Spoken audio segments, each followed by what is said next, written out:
नमस्कार साथियों, स्वागत करता हूं आप सभी का एक बार फिर से आपके अपने YouTube channel GS with Manoj Chaudhary में। तो साथियों, इससे पहले हम हिंदी व्याकरण को देखें तो हिंदी व्याकरण में हम कंप्लीट कर चुके हैं हिंदी वर्णमाला को, हिंदी शब्द विचार को, हिंदी में विकारी सर्वनाम को।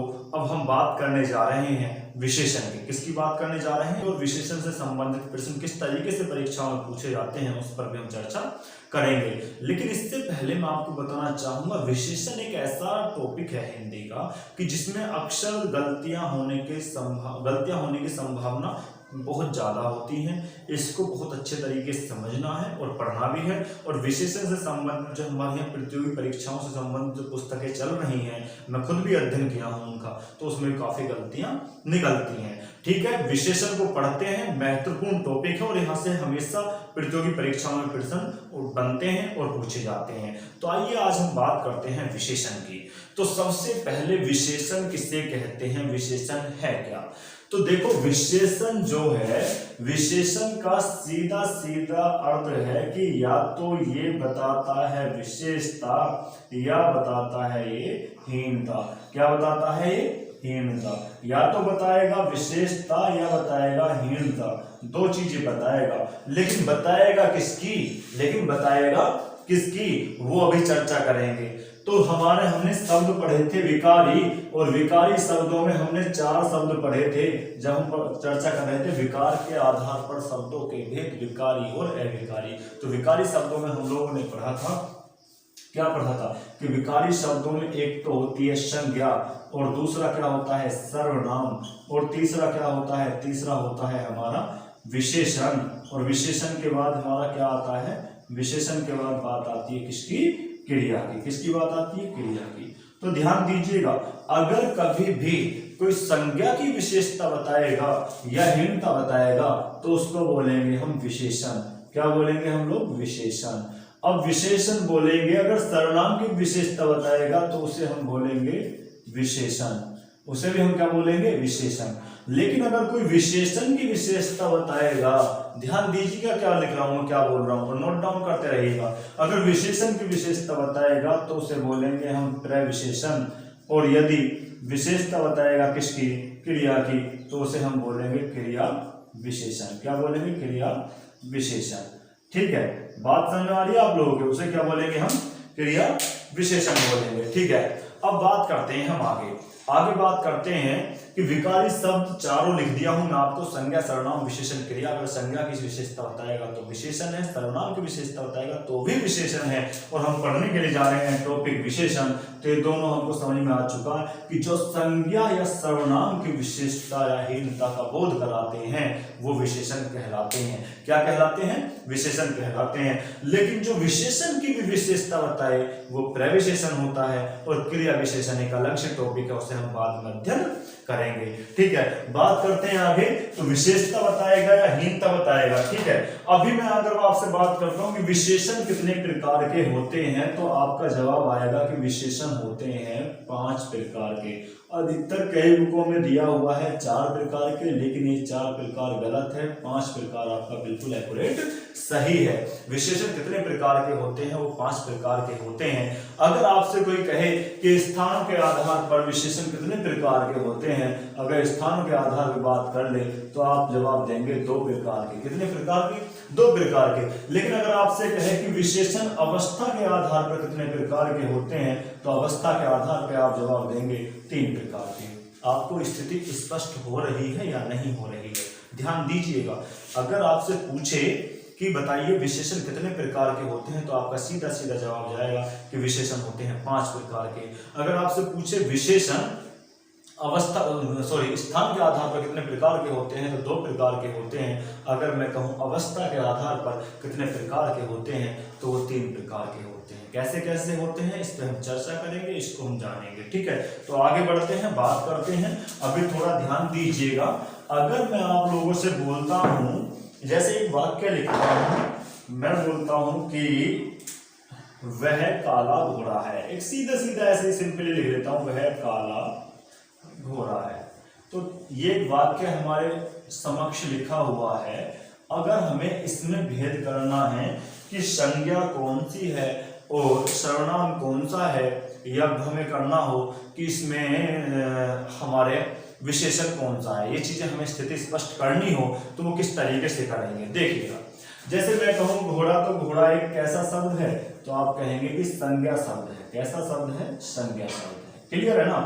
अब मैं कहूँ काला, अगर यहीं पे लिखा होता सफेद या लाल, तो क्या किसकी विशेषता बताता, घोड़े की। घोड़ा कैसा है, घोड़ा कैसा है, काला है। ठीक है, तो विशेषता बताना, तो ये क्या है, विशेषण है। क्या है ये, विशेषण है। और ये ध्यान दीजिएगा, जो विशेषता बताएगा वो विशेषण है, जिसकी विशेषता बताएगा वो विशेष्य है। क्या है, विशेष्य। तो विशेष्य किसे कहते हैं और विशेषण किसे कहते हैं, आपको क्लियर हो गया होगा कि जो विशेषता बताएगा वो विशेषण कहलाएगा, जिसकी विशेषता बताएगा वो विशेष्य कहलाएगा। लेकिन मैं यहीं पे लिख दूं वह को हटा के, अगर मैं लिख दूं कि वह अधिक काला घोड़ा है, क्या बता दूं कि वह अधिक काला घोड़ा है। ध्यान दीजिएगा मैं क्या बोलने जा रहा हूं, वह अधिक काला घोड़ा है। तो अधिक से आपने देखा, जब अधिक जो विशेषता बता रहा है वो काले की बता रहा है, कि काला तो है लेकिन ज्यादा काला है। कैसा काला है, ज्यादा काला है। तो अधिक में जो विशेषता बताई है वो विशेषण की बताई है, और जो विशेषण की विशेषता बताते हैं वो प्रविशेषण कहलाते हैं। क्या कहलाते हैं, प्रविशेषण कहलाते हैं। कैसे विशेषण, प्रविशेषण। तो आपको स्थिति स्पष्ट हो गई कि प्रविशेषण किसे कहते हैं, विशेषण किसे कहते हैं, विशेष्य किसे कहते हैं। इन तीनों की स्थिति अलग अलग स्पष्ट होना अत्यंत आवश्यक है। ठीक है, आगे बात करते हैं। अगर मैं आपसे बोलूं, इसे बोलते हैं प्रविशेषण, या इसको बोलते हैं पूर्व का विशेषण, या इसे बोलते हैं हम पहले का विशेषण, या क्या बोलते हैं, पहले का विशेषण। क्लियर है, पहले का विशेषण। क्लियर हो रही है स्थिति या नहीं हो रही है। ठीक है, पूर्व का विशेषण बोले तब भी वही बात है, अगर पहले का विशेषण बोले तब भी वही बात है, अगर प्रविशेषण बोले तो भी वही बात है। ठीक है, हम लोग आगे बढ़ते हैं, आगे बात करते हैं हम लोग। जैसे कि सपोज 3 शब्द होते हैं। एक तो होता है, मैंने आपको ही बताया, जिसका नाम है विशेषक, और विशेषक को ही हम लोग बोलते हैं विशेषण। क्या बोलते हैं, विशेषण। क्लियर। एक होता है क्या, एक होता है हमारा, क्या होता है, एक होता है हमारा, एक तो होता है विशेषक जिसको हम विशेषण बोलते हैं। एक मैं आपको बताया था विशेष्य। क्या बताया था, विशेष्य। और एक होता है प्रविशेषण। क्या होता है, प्रविशेषण। तो ध्यान दीजिएगा, देखो अच्छे से पढ़ेंगे तो एक बार का पढ़ना भी काफी है, अगर अच्छे से नहीं पढ़ेंगे तो फिर दिक्कतों का सामना कुछ ज्यादा करना पढ़ सकता है।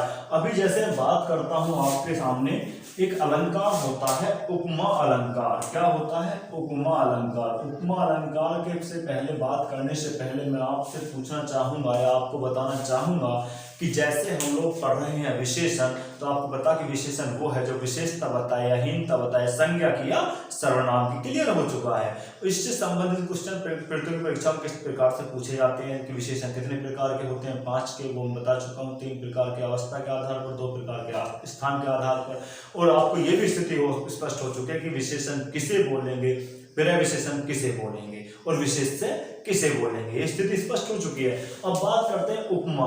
तो उपमा अलंकार जो होता है, अगर मैं उपमा अलंकार की बात करूं, जैसे मैं कहूं मुख चंद्र सा है, मुख चंद्र सा है, मुख चंद्र सा है। ठीक है, मुख चंद्र सा है।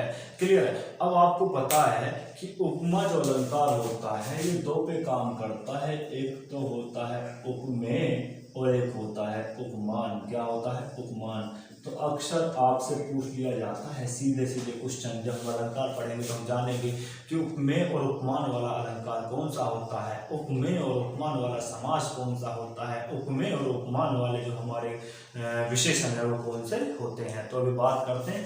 जैसे मैं कहूँ मुख चंद्र सा है, आप बताइए इसमें होता क्या है, उपमेय और उपमान कैसे आते हैं। जैसे मैं कहूँ मुख, तो मुख की जो तुलना की जा रही है वो चंद्र से की जा रही है कि मुख जो है वो चंद्र के समान सुंदर है। कैसा है, चंद्र के समान सुंदर है। क्लियर हो रहा नहीं हो रहा, थोड़ा ना शोर हो जाता है कभी कभी, बाइक वगैरह जाती है उसके लिए क्षमा प्रार्थी हूँ आप सभी से। चलो बात करते हैं। तो मुख की तुलना किससे की जा रही है? चंद्रमा से की जा रही है कि मुख चंद्र के समान सुंदर है। तो तुलना किसकी की जा रही है? मुख की। तो जिसकी तुलना की जाए वो तो है उपमेय, और जिससे तुलना की जाए वो क्या होता है? जिससे तुलना की जाएगी वो कहलाएगा उपमान। आपको कोई दिक्कत? जिसकी तुलना की जाएगी वो क्या कहलाएगा? उपमेय। और जिससे भी तुलना की जाएगी यानी कि मान जिससे भी उसका क्या होगा? ऊंचा नीचा या उसके जैसा बताया जाएगा वो कहलाएगा उपमान। तो उपमेय और उपमान की स्थिति हमारी बिल्कुल स्पष्ट होना जरूरी है। इससे बहुत सारे क्वेश्चन हिंदी के हमारे क्लियर होते हैं। तो आपको थोड़ा बहुत समझ में आया होगा। चाहूँ तो मैं कंटिन्यू जारी रख के वीडियो कम से कम 30 से 40 मिनट का होगा और हमारा जो विशेषण जो टॉपिक है वो पूरा क्लियर हो जाएगा। लेकिन इतना लंबा टॉपिक इसलिए नहीं करेंगे कि मुझे शुरुआत है तो छोटी छोटी वीडियो बनानी है और थोड़ी सी दिक्कतें भी आ रही हैं, वो जल्द ही समाप्ति की तरफ अग्रसर है। सबसे अधिक जो मेरी जितनी वीडियो इससे पहले बनाई गई हैं उनमें वीडियो क्लियरिटी की प्रॉब्लम थी। उम्मीद करता हूँ ये जो वीडियो बना रहा हूँ इसमें शायद वीडियो क्लियरिटी वाली कोई प्रॉब्लम का सामना आप लोगों को नहीं करना पड़ेगा और आगे इससे भी ज़्यादा सुधार करने की कोशिश करूंगा। तो धन्यवाद दोस्तों। अगले वीडियो में हम विशेषण को और अच्छे तरीके से जानेंगे, विशेषण को कंप्लीट करेंगे। तब तक के लिए धन्यवाद।